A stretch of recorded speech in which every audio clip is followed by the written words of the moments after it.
حضرت سیدنا کعب الاحبار رضی اللہ تعالیٰ عنہ روایت کرتے ہیں، آپ فرماتے ہیں کہ اللہ رب العزت نے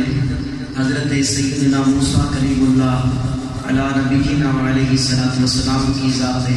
والا شان پر وحی فرمائی، ارشاد فرمایا یا موسیٰ لولا من یحمدنی،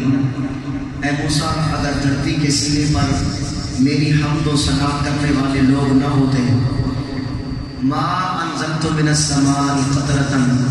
تو میں آسمان سے بارش کا ایک قطرہ بھی نازل نہ ہوتا، ایک قطرہ بھی نازل نہ کرتا۔ اور آگے فرمایا ما انبت من الارض ورقۃ، اگر میری حمد و ثنا کرنے والے لوگ نہ ہوتے تو میں زمین سے ایک پتا بھی نہ اگنے دیتا۔ پھر فرمایا یا موسیٰ لولا من یعبدنی، اگر دھرتی کے سینے پر میری عبادت کرنے والے لوگ نہ ہوتے، مجھے سجدہ کرنے والے لوگ نہ ہوتے، میری بارگاہ میں جھکنے والے لوگ نہ ہوتے، تو پھر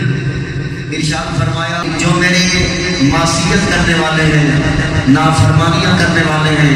ان کو پلک جھپکنے کی مہلت بھی نہ دیتا۔ پھر فرمایا یا موسیٰ لولا من یشہد ان لا الہ الا اللہ، اگر دھرتی کے سینے پر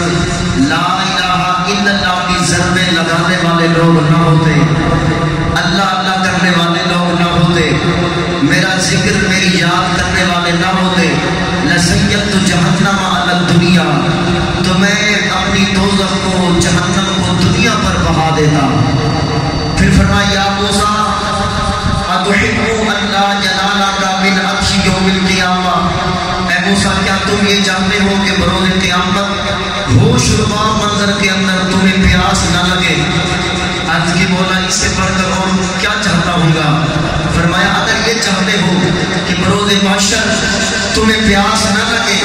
اب ذرا توجہ کریں، یہ ہستی کون سی ہے جس کو اللہ فرما رہا ہے؟ یہ اللہ کے رسول بھی ہیں۔